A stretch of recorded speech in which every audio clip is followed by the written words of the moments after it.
We are DIYers. Mm-hmm.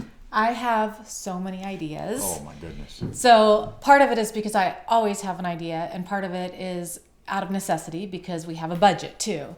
But we are in a house that is 50 years old, and I constantly have ideas of ways to improve it. So right now I'm looking around and I can see a door that we want to replace. I am looking at all kinds of things that need to get caulked still from window replacement. There are so many things. In fact, right after this video, we're going to get a load of gravel because we've got an outdoor project that we're going. So all kinds of projects that are always going on.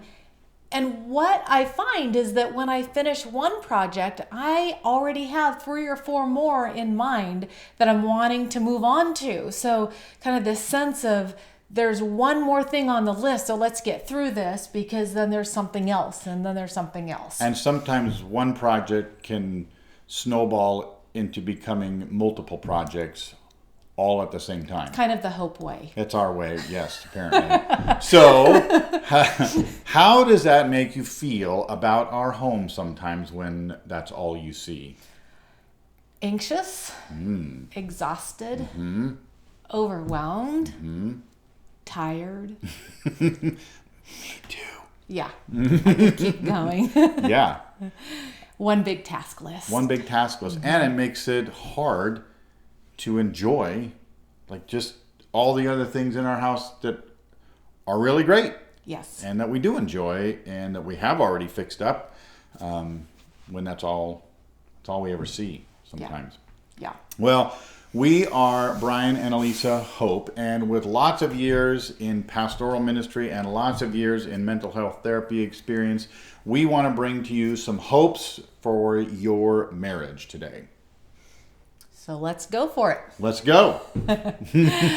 Do you ever feel like your marriage is one big task list?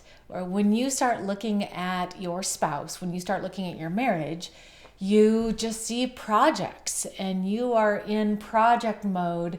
And if there's something to work on, then you're focused on it. And if it's not that, it's something else. You're getting told what needs to get worked on.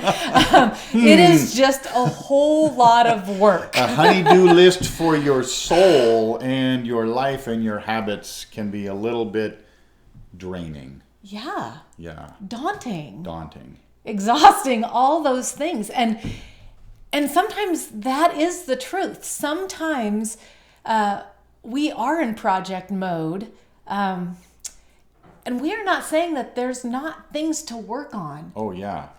Yeah, for example, to continue the metaphor of the DIY house project, if on Christmas Eve your heater goes out, which happened to us years ago in a different house. Furnace. On Christmas Eve and it's snowing outside and your furnace goes out, that's not a time to just, enjoy all the other parts of your house. That's a time to call in the professionals. Spend some money and some energy, because that's an emergency. That's got to get fixed right away. Yeah. There are crises that need to be dealt with, and that's what you need to work on. There's ongoing legitimate needs. And you might be coming through a time of crisis or in one right now where there's been betrayal or a season of grief or illness. There's ongoing things that need to get worked on regarding communication or change of seasons in life, where you're coming into having kids or move. There are always things to work on. So we're not saying, just ignore those, avoid those, don't work on those.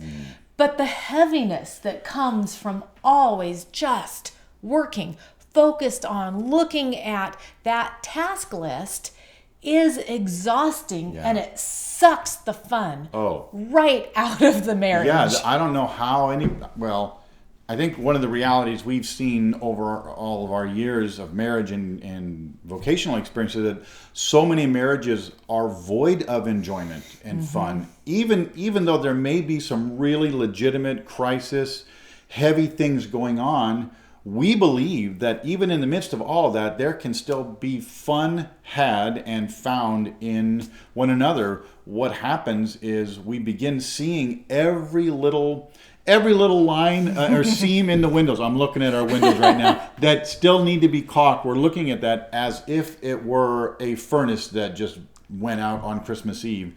And that becomes where we fixate all of our time and energy and focus and treat our spouse as if you've got to fix this right now, or else how can we even exist? And there's no fun anymore and enjoyment in our marriages. And we desperately want what we're bringing to you in this YouTube channel to be something that generates and encourages you to find some fun and build the strength of your marriage on those foundation stones of fun and enjoyment. So we are encouraging you to have a shift of focus away from those seams that need to get caulked.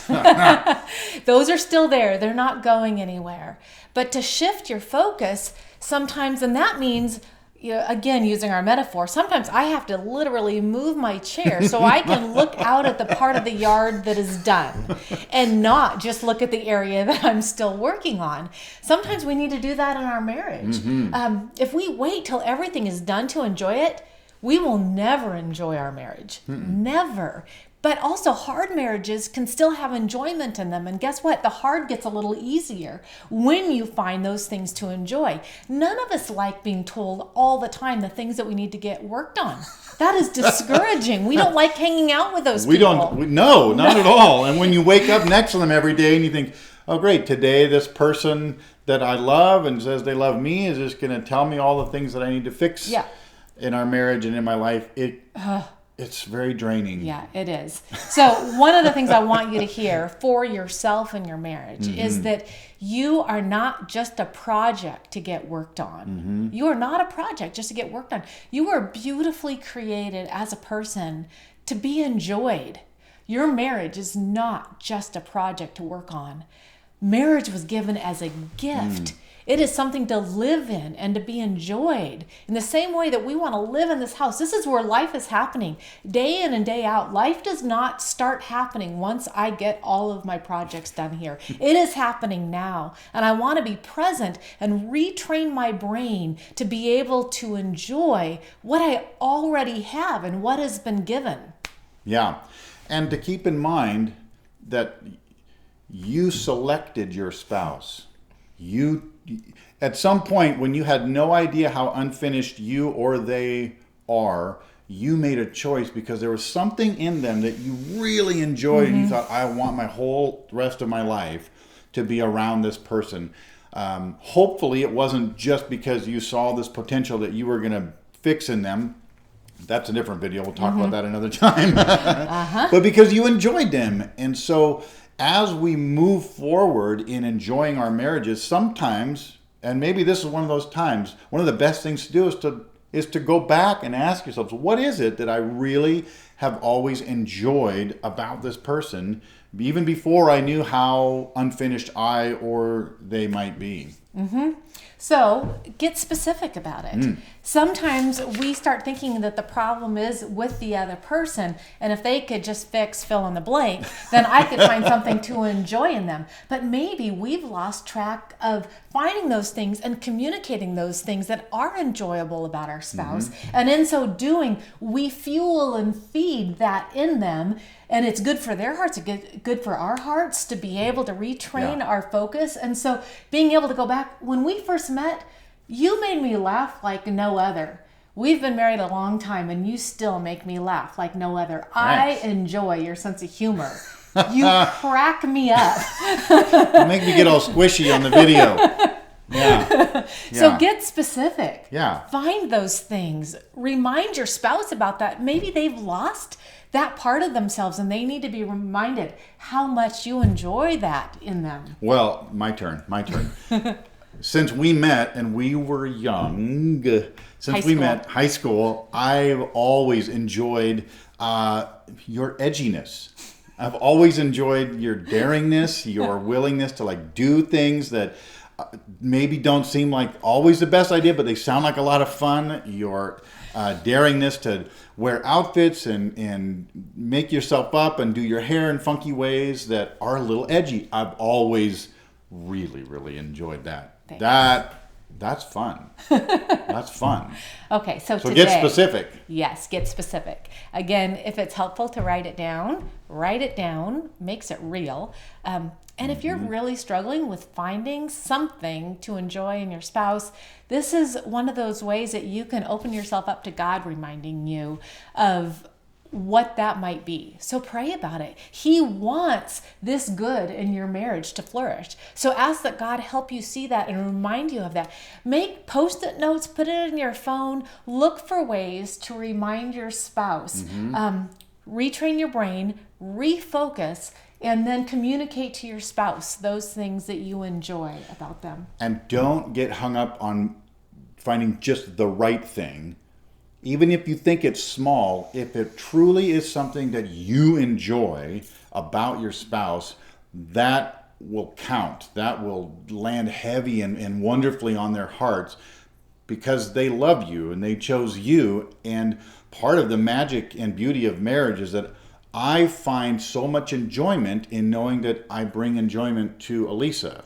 And so as you make your list, as you identify that and speak it and write it and talk to them about it, even if you think it's a really small thing, if it brings you legitimate joy, it's a big thing, and tell them about it often. So we wish you well, and we hope that you find more enjoyment in your marriage. That's right. And we'll see you next time. Yeah.